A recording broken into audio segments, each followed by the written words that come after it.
आज इस महत्वपूर्ण क्षणों में मैं आपके सामने उस दुर्लभ, गोपनीय और महत्वपूर्ण दुर्लभोपनिषद के श्लोकों की चर्चा करना चाहूंगा जो समस्त उपनिषदों में अद्वितीय और श्रेष्ठ है। ऋषियों ने इस बात को स्वीकार किया है कि जहां दुर्लभोपनिषद की चर्चा होती है वहीं पवित्रता का वातावरण बन जाता है। जहां दुर्लभोपनिषद के श्लोक का उच्चारण होता है वहीं जीवन में प्रसन्नता और आनंद, आह्लाद और खुशी छलकने लग जाती है। और जहां दुर्लभोपनिषद के पदों को, श्लोकों को गेय अवस्था में कोई गाता है, सुनता है, श्रवण करता है, मनन करता है, चिंतन करता है, वह स्वतः साधक बन जाता है, स्वतः सिद्ध बन जाता है। समस्त सिद्धियां स्वतः उसके सामने उपस्थित हो जाती हैं। उसको साधना करने की विशेष आवश्यकता नहीं होती। इसलिए नहीं आवश्यकता होती कि ये श्लोक अपने आप में दिव्य और चैतन्य है। इन श्लोकों की रचना ही इस प्रकार से हुई है कि सुनने वाले के हृदय पर, प्राणों पर, देह पर, चैतन्यता पर प्रहार करती हैं, प्रभाव डालती हैं और उसके सारे शरीर को साधनामय बना देती हैं। इसीलिए शास्त्रकारों ने कहा है कि वास्तव में वे अत्यंत सौभाग्यशाली व्यक्ति होते हैं जिनके घर में दुर्लभोपनिषद होता है। वास्तव में उनके पुण्य उदय होते हैं जब वे दुर्लभोपनिषद की चर्चा करते हैं। वास्तव में उनके पूर्वजों का पुण्य उसके जीवन में अवतरित होता है जब वह दुर्लभोपनिषद के श्लोकों को बोलता है, उच्चारण करता है।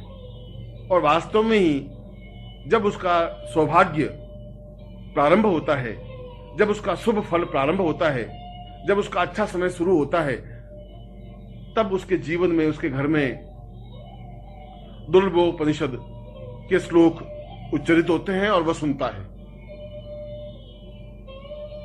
दुर्लभोपनिषद के प्रारंभ में ऋषि ने आप्तवाक्य में स्पष्ट किया है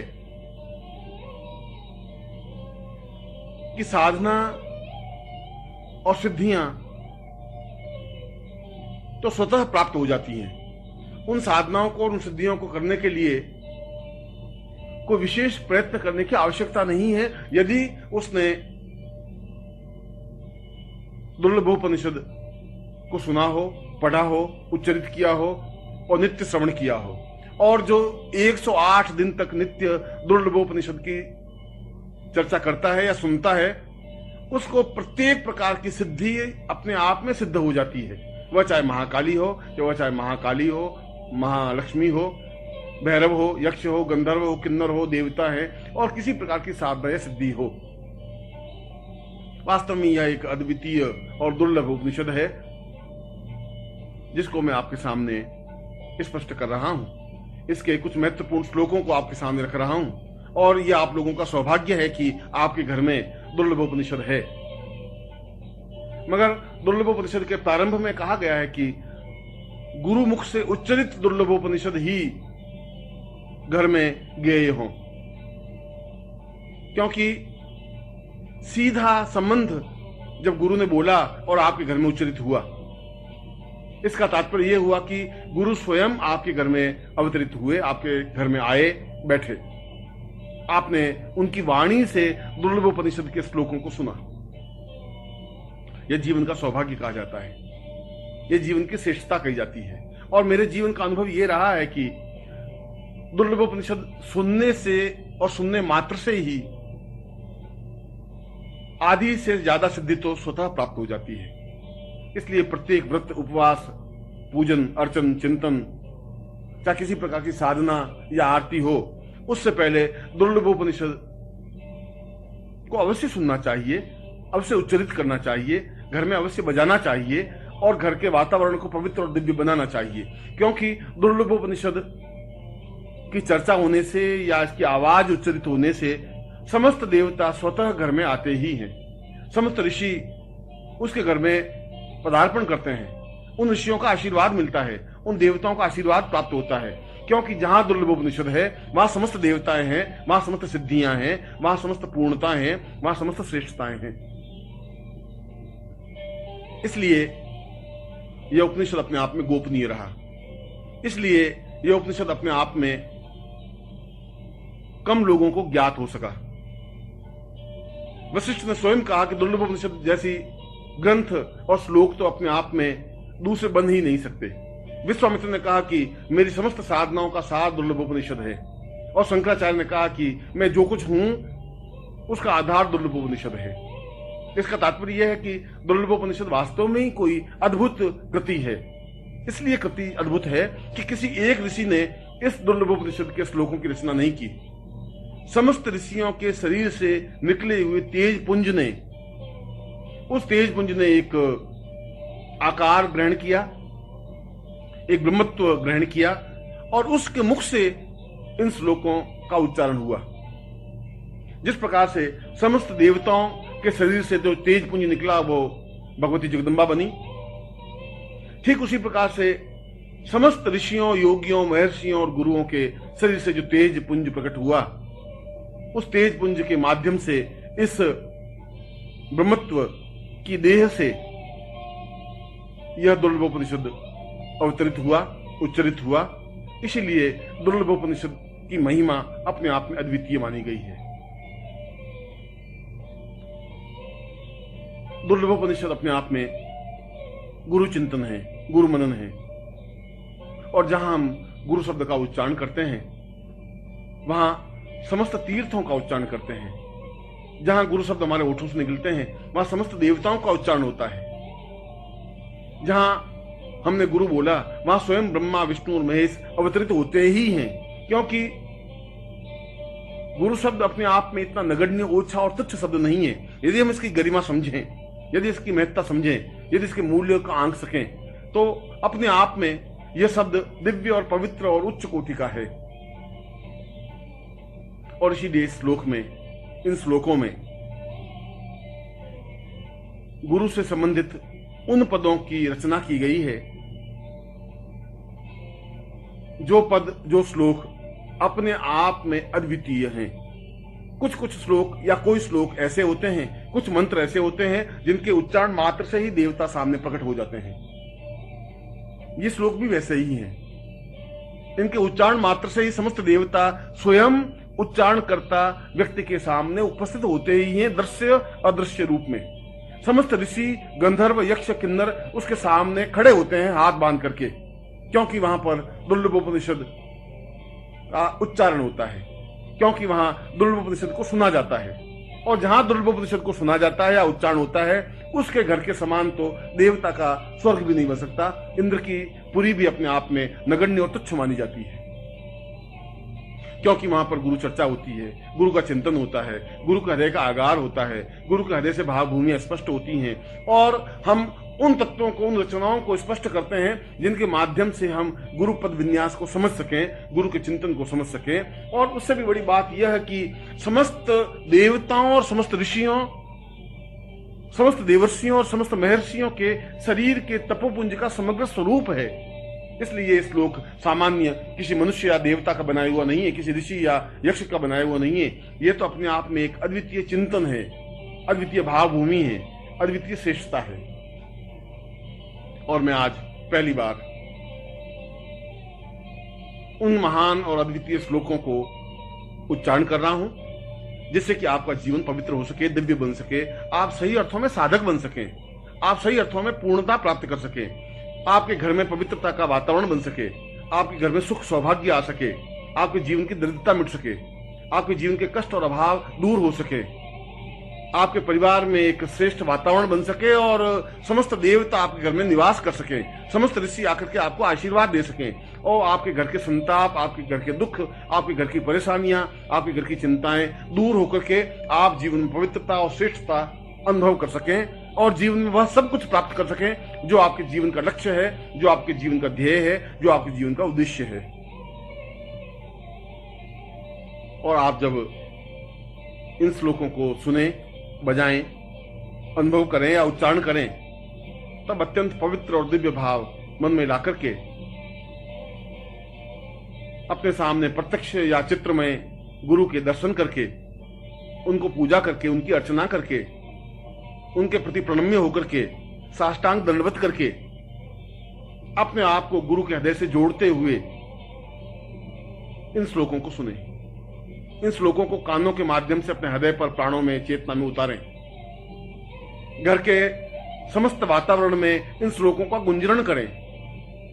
अपनी पत्नी, पुत्र, पुत्रवधुएं, घर के परिवार के सदस्य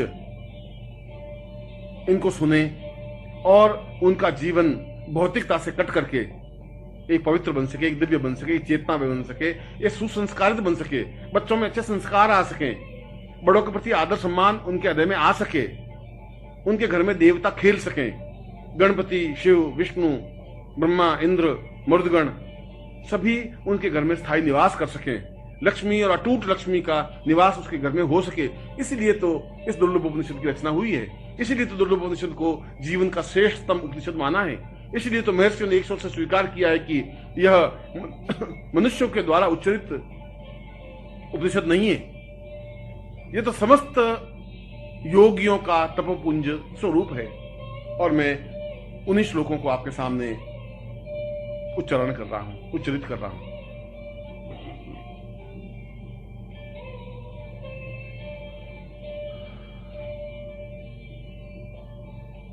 गुरुर्वै सदां पूर्वमदैव तुल्यम् प्राणो वदार्यैव हितं सदैव चिन्त्यं विचिन्त्यं भवमेकरूपम्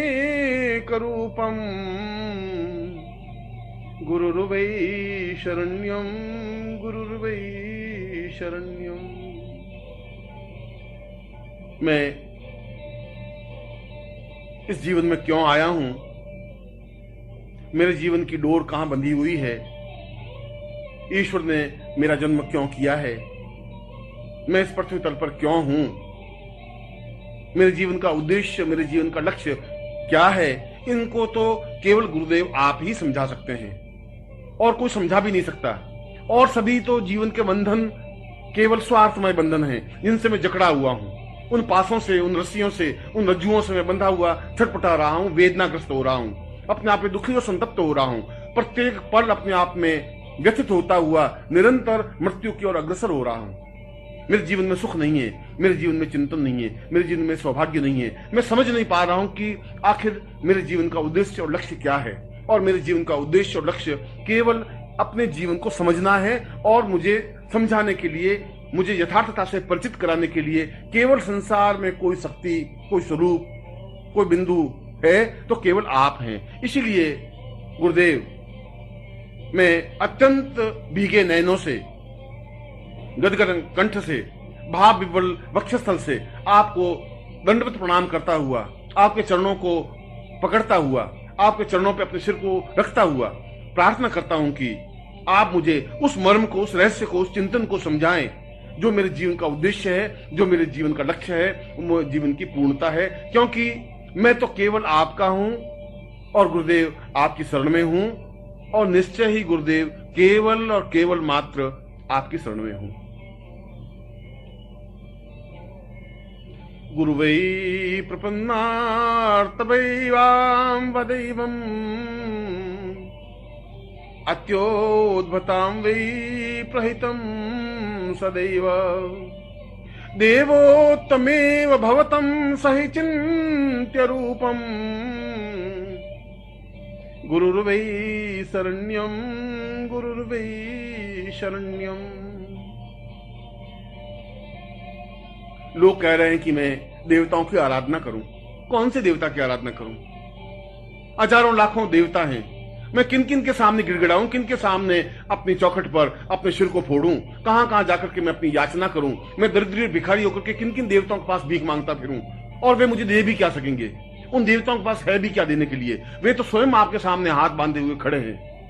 और जो आपके सामने हाथ बांधे हुए खड़े हैं, ये देवता भी आपसे बहुत कुछ प्राप्त करने की आकांक्षा रखते हैं। तो फिर मैं उन भिखारियों के पास क्या जाऊं?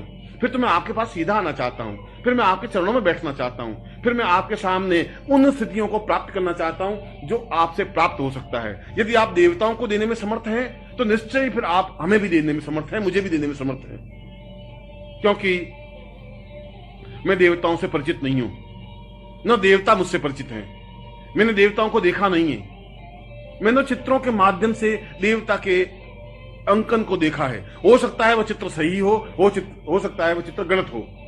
कोई जरूर नहीं है कि जैसा चित्र में मैंने देवता को देखा है, ब्रह्मा को देखा है, विष्णु को देखा है, रुद्र को देखा है, ठीक उसी रूप में वह देवता हो, मैं नहीं समझ सकता। यह तो चित्रकार की एक भावना है जो अपने उसने कागज पर उतारी है, जो कपड़े पर उतारी है। उस चित्रकार ने उस देवता को देखा नहीं, केवल कल्पना के माध्यम से उनके स्वरूप बिंब को उस कपड़े पर, कागज पर उतारा है। इसलिए कागज पर, कपड़े पर देवता का चित्र है, जो मूर्ति है, जो चित्र है, वह सब में अपने आप में अधूरा है, क्योंकि मैं देवताओं से परिचित नहीं हूं। परंतु गुरुदेव, मैं आपसे परिचित हूं। मैंने आपको देखा है, मैंने आपके सारे शरीर को स्पर्श किया है। मैं आपके चरणों में बैठा हूं। आपकी आंख, आपकी नाक, कान, हाथ, पांव, वक्षस्थल, सिर और गर्भोन्नत भाल, इन सबको मैंने अपनी आंखों के माध्यम से अपने हृदय में उतारा है। इसलिए मैं आपसे अत्यधिक परिचित हूं। आपसे परिचित हूं और आप तो दानी हैं, आप तो श्रेष्ठ हैं, अद्वितीय हैं, ज्ञानी हैं, चेतना पुंज हैं। आप तो बहुत कुछ देने में समर्थ हैं।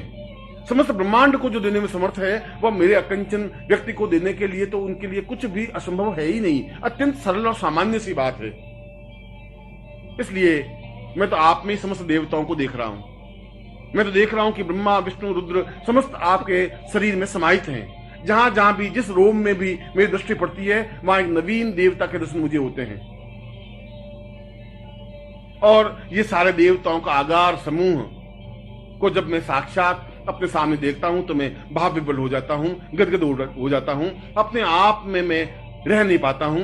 इसीलिए आप मुझे देवताओं की आराधना करने के लिए मत कहिए। मैं देवताओं की आराधना चाहता भी नहीं हूं। मेरे सामने तो प्रत्यक्ष देवता है, सशरीर देवता है, चैतन्य पुंज देवता है। फिर इस जीवित जागृत देवता को छोड़ करके उन पाषाण मूर्तियों को, चित्रों को पूजने से क्या होगा। मैं तो गुरुदेव केवल मात्र आपकी शरण में हूं और एकमात्र आपकी ही शरण में हूं।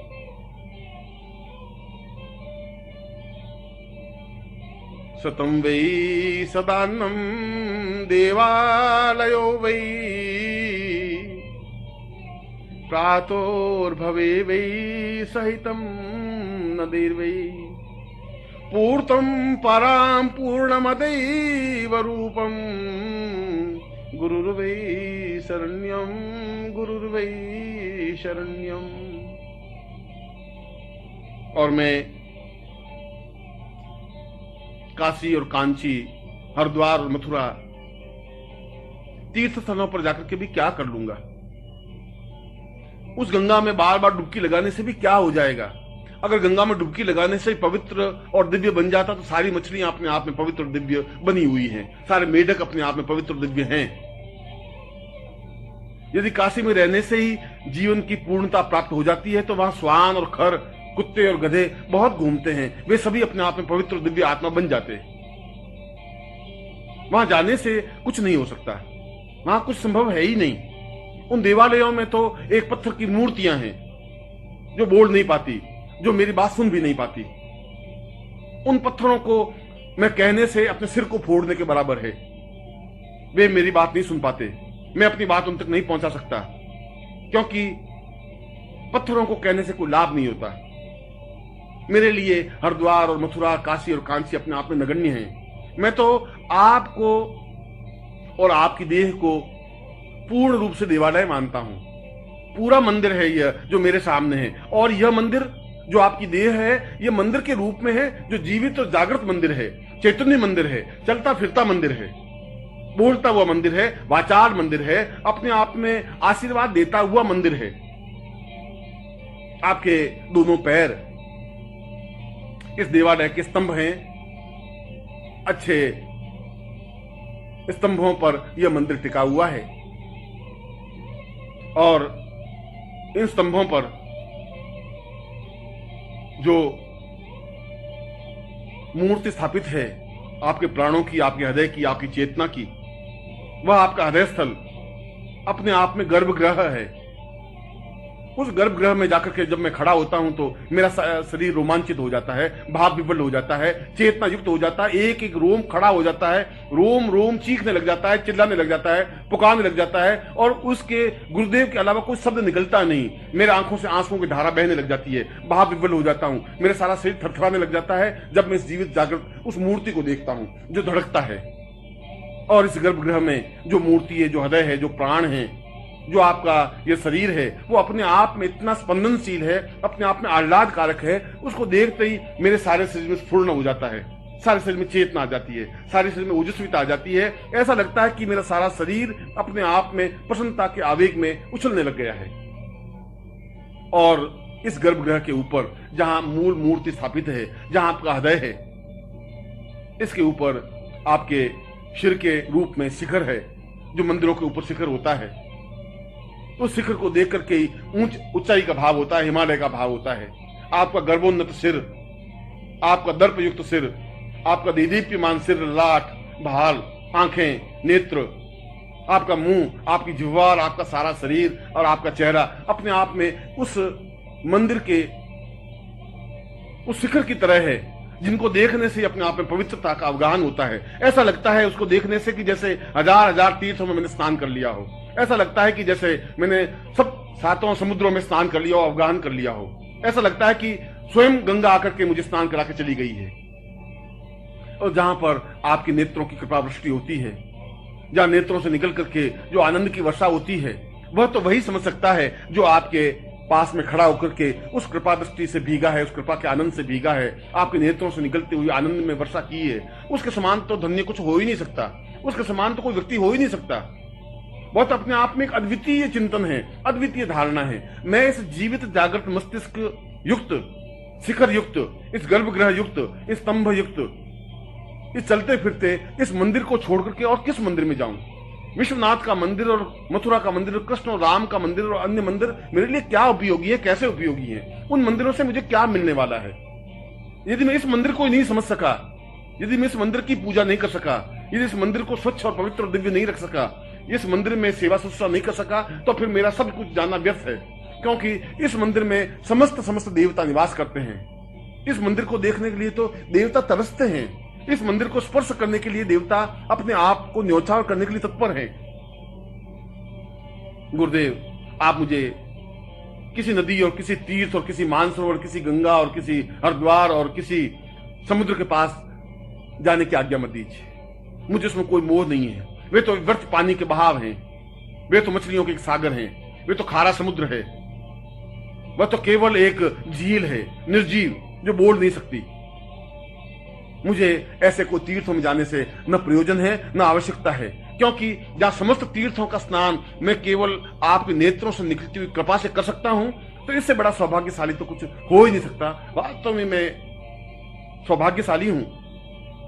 वास्तव में मैंने जीवन के पुण्य किए होंगे कि मैं आपके सामने खड़ा हूं।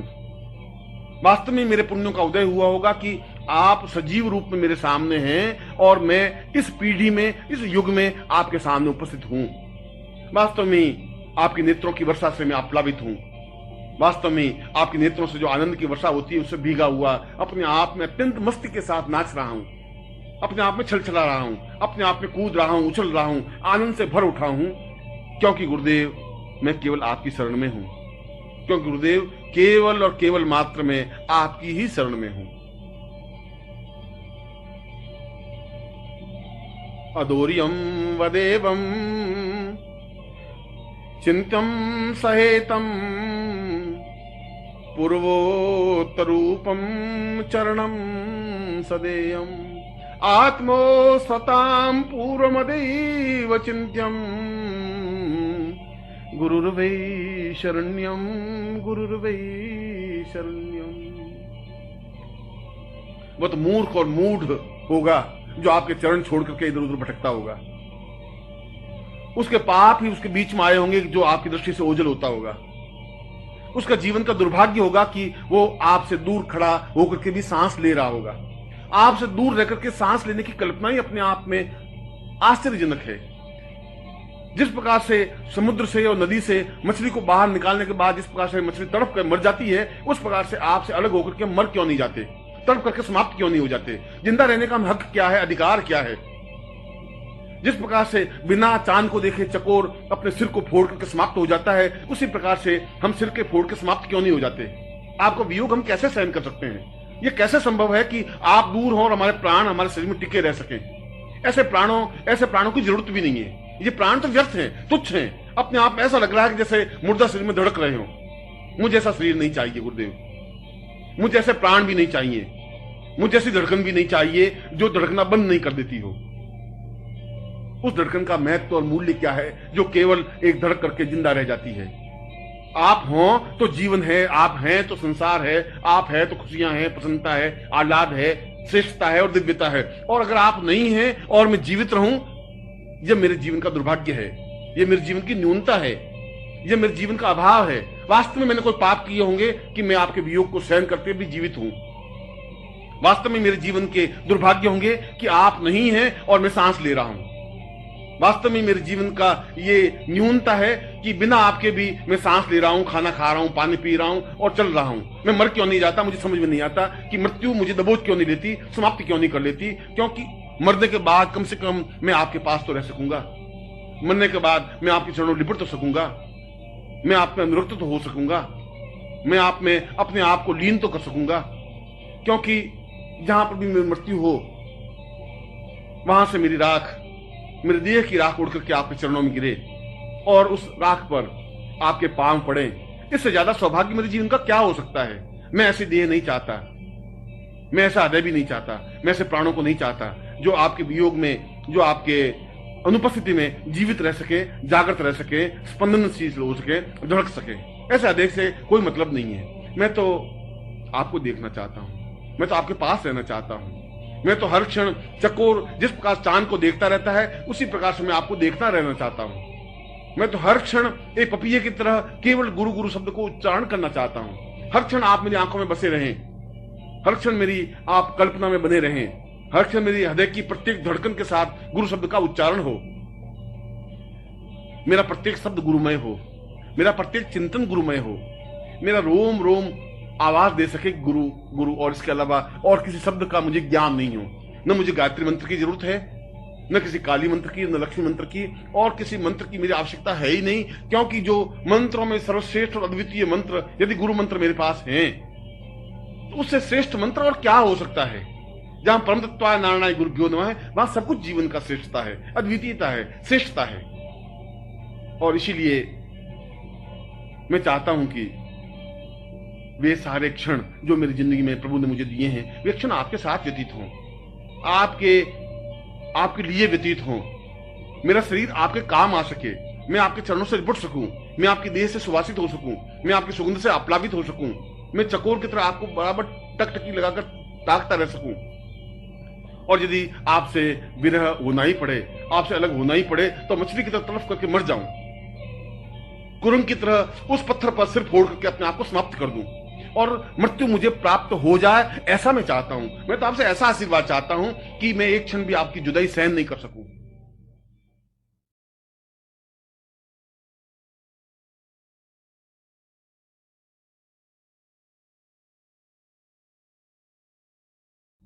मेरी आंखों से आंसू प्रवाहित हों और प्रत्येक आंसू पर आपका बिंब हो, मेरे प्रत्येक आंसू में आपका चित्र हो, मेरे प्रत्येक आंसू पर आपका नाम लिखा हो, मेरे हृदय की और मेरे गले की थरथराहट में आपका नाम उच्चरित होता हो, और मेरे हृदय की प्रत्येक धड़कन में आपके नाम का उच्चारण हो, गुरु मंत्र का उच्चारण हो। मैं जीवन की ऐसी स्थिति चाहता हूं। अगर ऐसी स्थिति मुझे प्राप्त होती है तो मेरा जीवन धन्य है, तो मेरा जीवन पवित्र है, तो मेरा जीवन दिव्य है। और अगर ऐसा नहीं है तो मेरे जैसा पापी, अधर्मी और कृतज्ञ कुछ नहीं हो सकता।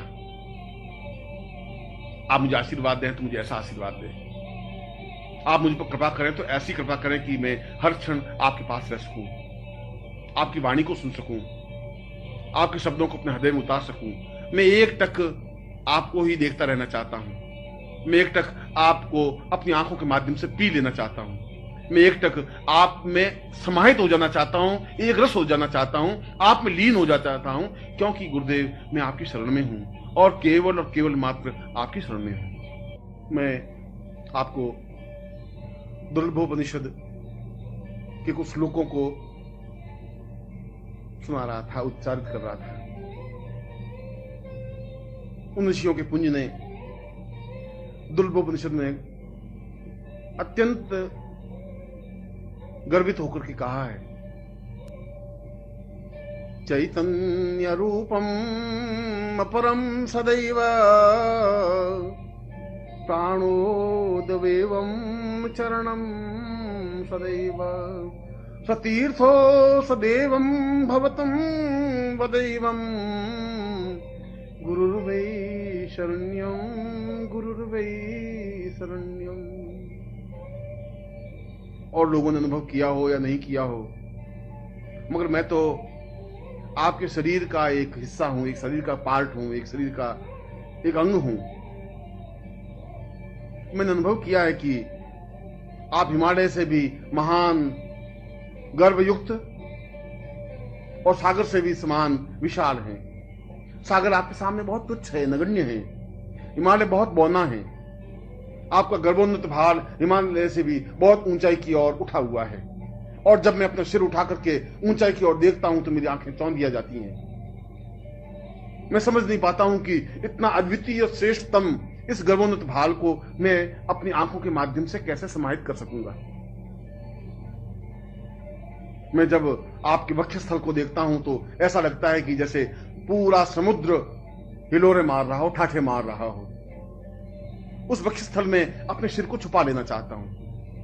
मैं उसमें डूब जाना चाहता हूं, भींच जाना चाहता हूं। आप मुझे बाहों के घेरे में बांध लें, अपने सीने से भींच लें, इतना भींच लें कि मैं आपके शरीर में, आपके हृदय में, आपके सीने में, आपके वक्षस्थल में प्रवेश कर लूं, उसमें घुस जाऊं, उसमें अपने आप को समाहित कर लूं, अपने एकाकारिता को कर लूं, अपने आप को समाप्त कर दूं।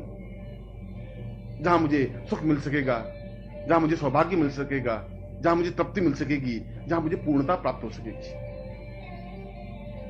और जब मैं आपके संपूर्ण शरीर को देखता हूं तो मेरे सामने समस्त ब्रह्मांड साकार हो जाता है। और शरीर को जब मैं भाव विवल होकर देखता हूं तो कहीं मुझे ब्रह्मलोक दिखाई दे रहा है, कहीं मुझे विष्णुलोक दिखाई देता है, कहीं मुझे रुद्रलोक दिखाई देता है। इंद्र, गंधर्व, यक्ष, किन्नर और उन समस्त देवताओं के आगार मुझे दिखाई देते हैं। चंद्रलोक और सूर्यलोक मुझे स्पष्ट रूप से प्रतिबिंबित होते हैं। ऐसा लगता है कि जैसा समस्त ब्रह्मांड मेरे सामने साकार हुआ हो। फिर मैं कौन सी साधना करूं?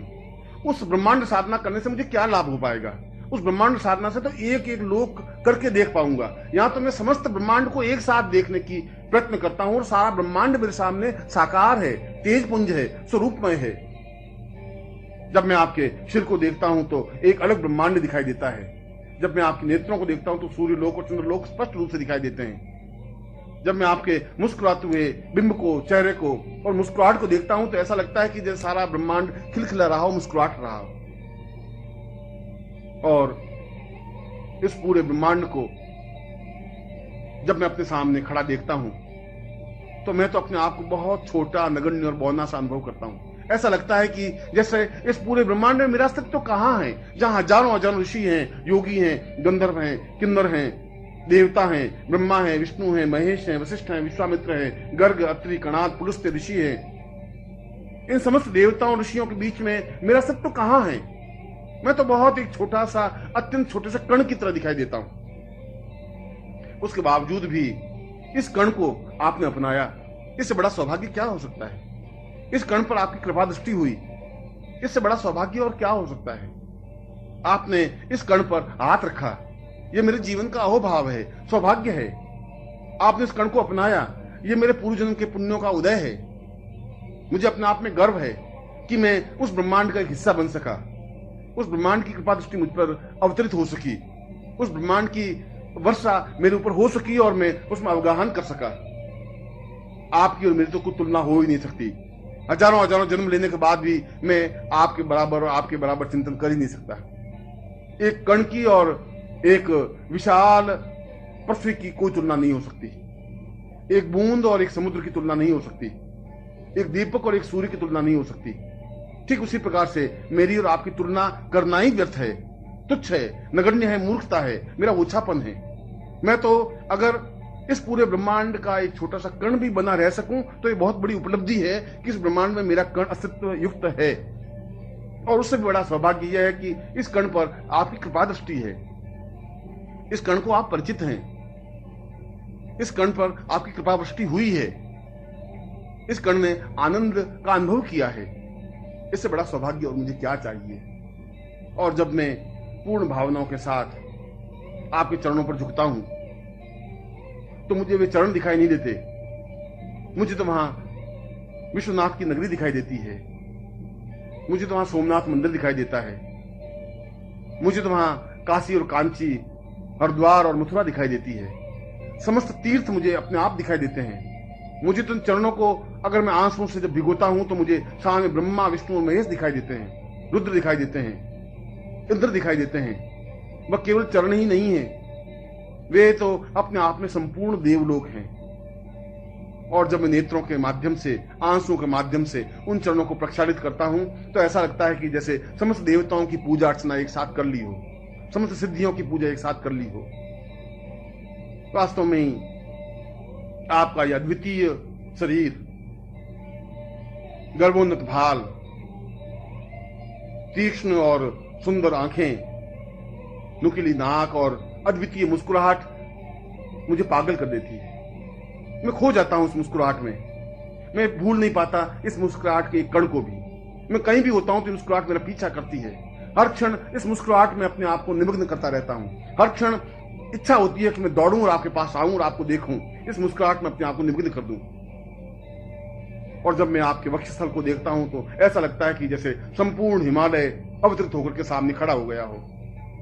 और इस वक्षस्थल में इतनी ताकत, इतनी क्षमता और इतना उठा हुआ भाव है कि यदि यह एक बार हिमालय से टकरा जाए तो हिमालय को कई कदम पीछे हटना पड़े। ऐसा अद्वितीय वक्षस्थल तो जीवन में हो ही नहीं सकता, न आर्यों का रहा न देवताओं का रहा। यह तो मैंने देखा है, इस वक्षस्थल को मैंने अनुभव किया है, इस वक्षस्थल से मैं चिपका हूं, इस वक्षस्थल का मैंने स्पर्श किया है, इस वक्षस्थल में मैं दुबका हूं, इस वक्षस्थल की गर्मी को मैंने एहसास की है, इस उष्णता को मैंने अपने हृदय में, अपने प्राणों में उतारा है, इस धड़कन को अपनी कानों से सुना है।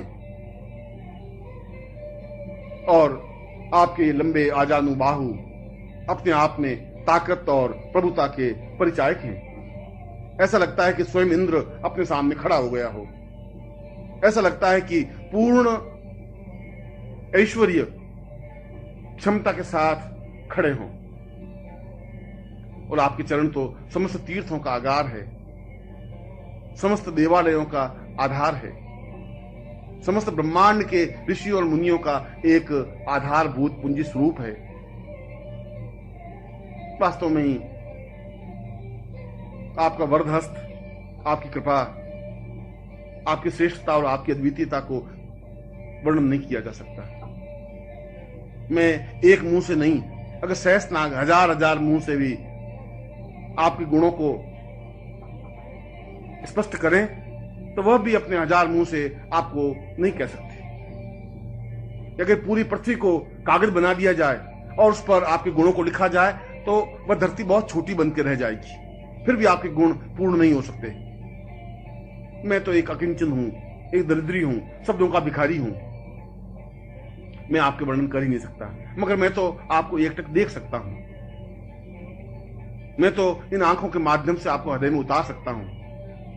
मैं अपनी धड़कन में आपके धड़कन को मिला देना चाहता हूं, एकाकार हो जाना चाहता हूं, अपने शरीर को आपके चरणों में निमग्न कर देना चाहता हूं, अपने आप को पूर्णता के साथ समावेश कर देना चाहता हूं, अपने अस्तित्व को मिटा देना चाहता हूं, अपने अस्तित्व को समाप्त कर देना चाहता हूं और आपके चरणों पर अपना सिर रख करके अपने नेत्रों के माध्यम से, अपने आंसुओं के माध्यम से प्रक्षालित करते हुए संपूर्ण देवताओं के दर्शन कर लेना चाहता हूं। क्योंकि गुरुदेव, मैं आपका हूं, केवल मात्र आपका हूं और आपकी शरण में हूं। और इस ब्रह्मांड में कोई मेरा रखवाला नहीं है, कोई मेरा सत्व रखने वाला नहीं है। मैं तो केवल और केवल और केवल आपकी ही शरण में हूं।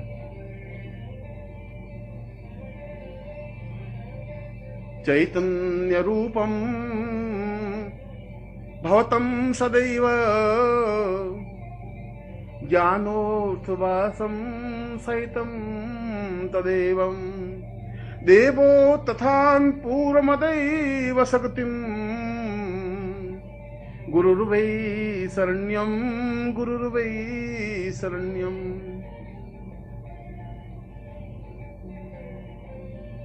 इस विश्व में, ब्रह्मांड में जितनी भी शक्तियां हैं,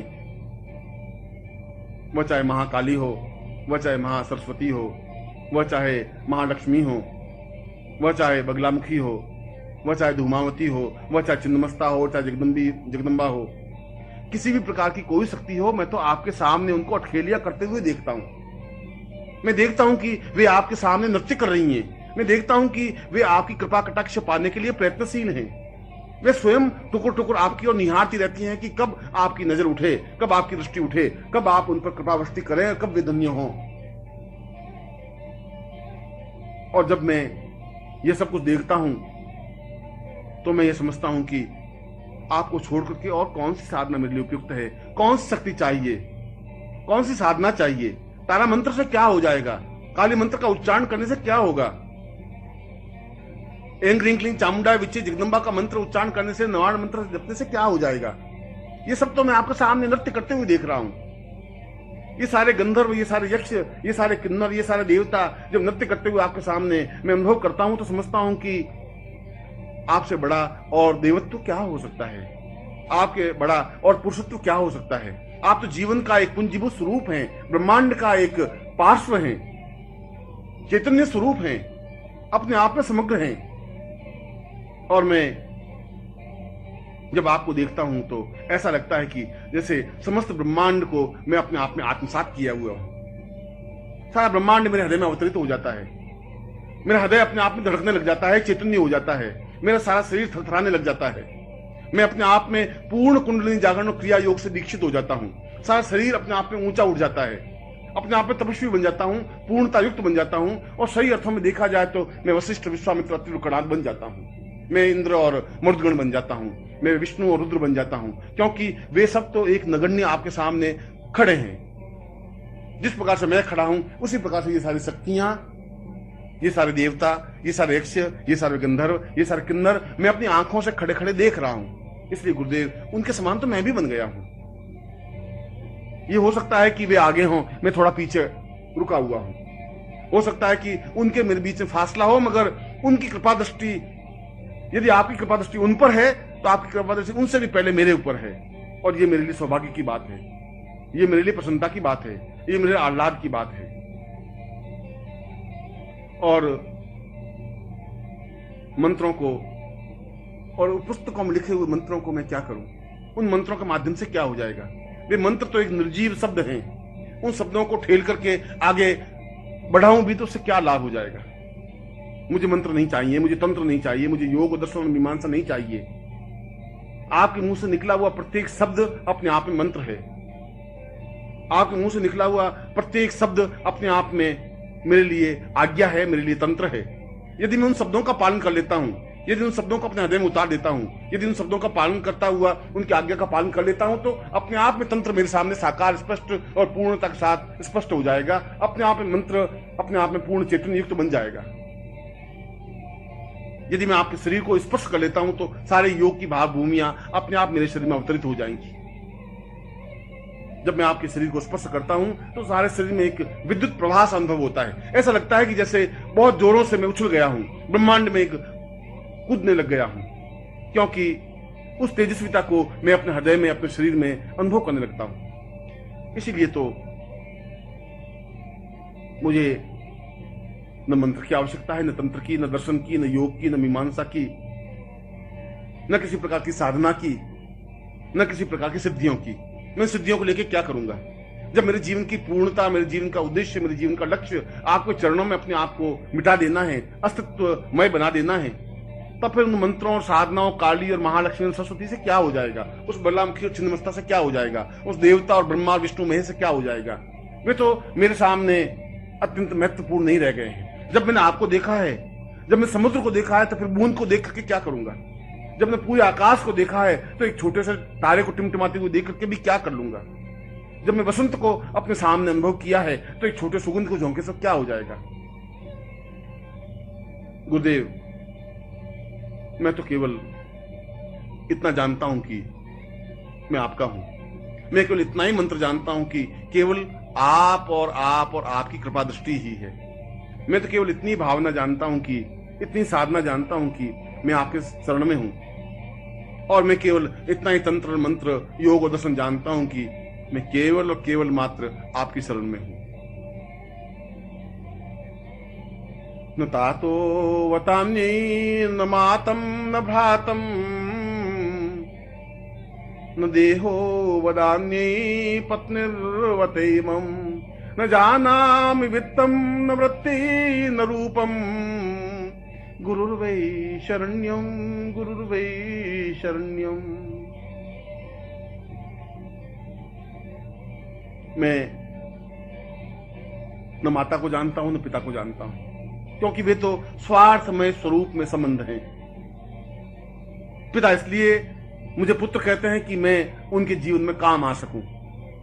न मेरे जीवन में कोई भाई है, न संबंधी है, न रिश्तेदार है, न पत्नी है, न पति है, न पुत्र है, न बंधु है, न बांधव है, न वित्त है, न धन है, न ऐश्वर्य है, न वैभव है। मेरे जीवन में कुछ है ही नहीं, क्योंकि मैं जीवन में कुछ चाहता ही नहीं। ये सब तो क्षण भंगुर हैं, समाप्त। ये तो मेरे साथ समाप्त हो जाएंगे। ये सब स्वार्थ के संबंध हैं, इनसे मेरा कोई प्रयोजन नहीं है, इनसे मेरा कोई लक्ष्य प्राप्ति नहीं हो सकती। यह तो शमशान की ओर जाने की यात्रा के पड़ाव है। जन्म से लगा करके मृत्यु तक मैं निरंतर मृत्यु की ओर अग्रसर हो रहा हूं, शमशान की ओर जा रहा हूं, और शमशान की यात्रा में ये भी मेरे सहायक हैं, जो मुझे ठेल करके शमशान की ओर अग्रसर कर रहे हैं। मेरे देह को छीनते हैं, मेरे प्राणों को छीनते हैं, मेरे धन को छीनने की कोशिश करते हैं, मेरी सेवा का उपयोग करना चाहते हैं, मेरे सुख का उपयोग करना चाहते हैं, मेरे जीवन का उपयोग करना चाहते हैं। इससे क्या हो जाएगा? इससे तो मैं एक मलिन और गंदी देह को एक लिया हुआ कीड़ा बन जाऊंगा, एक घटिया सा व्यक्ति बन जाऊंगा। अगर मैं पुत्र को उत्पन्न करूंगा तो ज्यादा से ज्यादा मेरी अर्थी पर वे कंधा दे देंगे। यदि मैं पत्नी रखूंगा तो ज्यादा से ज्यादा मेरी मृत्यु पर वे 4 आंसू बहा देगी। यदि पिता और माता की मैं अपने सामने रखूंगा तो वे ज्यादा से ज्यादा धन की याचना करेंगे। मगर ये मेरे जीवन का प्रयोजन नहीं है, ये मेरे जीवन का लक्ष्य नहीं है।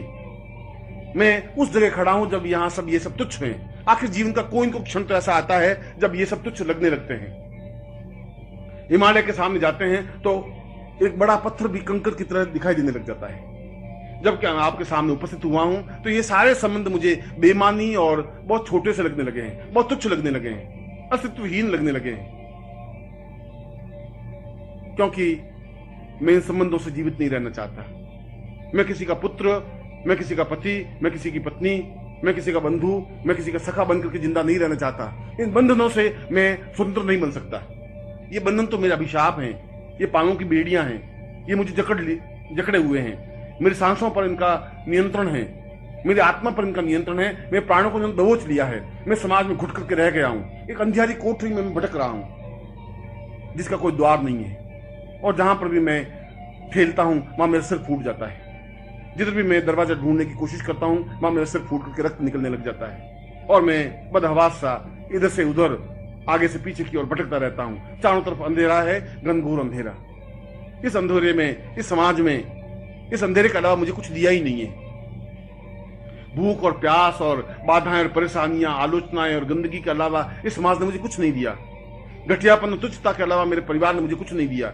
ओछेपन के अलावा इस समाज ने मुझे कुछ सिखाया ही नहीं। मैं इस कीचड़ से निकलना चाहता हूं, मैं इस दलदल से निकलना चाहता हूं, मैं इस गंदगी से बाहर निकल करके पवित्र होना चाहता हूं। मैं इस महान अद्वितीय गुरुमय बनकर के अपने जीवन को पवित्र दिव्य बनाना चाहता हूं। मैं उस स्थिति को प्राप्त करना चाहता हूं जो अपने आप में महत्वपूर्ण है। मैं उस ब्रह्म से साक्षात्कार करना चाहता हूं जिसको ऋषियों और योगियों ने अहम ब्रह्मास्मि कहा है। मैं उस चैतन्यता को अनुभव करना चाहता हूं जो जीवन की पूर्णता है। आप मुझ पर कृपा करें, मुझे वापस से बंधनों में नहीं ठेलें। मुझे किसी प्रकार का कोई मोह नहीं रहा है, और यदि कुछ मोह है तो आप उस मोह को समाप्त करें, क्योंकि मैं मानसरोवर के पास आकर के प्यासा नहीं रहना चाहता। क्योंकि मैं बसंत ऋतु में आने के बाद भी मैं उदासीन नहीं रहना चाहता। मैं मुस्कुराते हुए पुष्पों के बीच में रह करके निर्जीव नहीं रहना चाहता। आपके सामने आकर के मैं अपने आप में दुर्भाग्यमय नहीं रहना चाहता। मैं सौभाग्यशाली बनना चाहता हूं। मैं जीवन में पुण्य चाहता हूं, मैं जीवन में श्रेष्ठता चाहता हूं, मैं जीवन में गुरु चाहता हूं, मैं आपके चरणों में समर्पण चाहता हूँ, मैं आप में एकाकार होना चाहता हूँ, मैं आपके शरीर से अपने आप को मिटा देना चाहता हूँ, मैं आपके शरीर से मिल जाना चाहता हूँ, आपके प्राणों की धड़कन बनना चाहता हूँ, क्योंकि गुरुदेव मैं आपकी शरण में हूँ और गुरुदेव इस पूरे ब्रह्मांड में केवल मात्र आपकी शरण में हूँ। त्वदीयं तदेवं भवत्वं भवेयं चिन्त्यं विचिन्त्यं सहितं सदैव आर्तो नवातं भवमेक नित्यं गुरुर्वै शरण्यं गुरुर्वै शरण्यं। मैं दोनों हाथ ऊपर उठा करके चीख रहा हूं, मैं पूरे प्राणों में आवाज भर करके उच्चारण कर रहा हूं, मैं जोरों से बोल करके अपनी बात आप तक पहुंचाना चाहता हूं।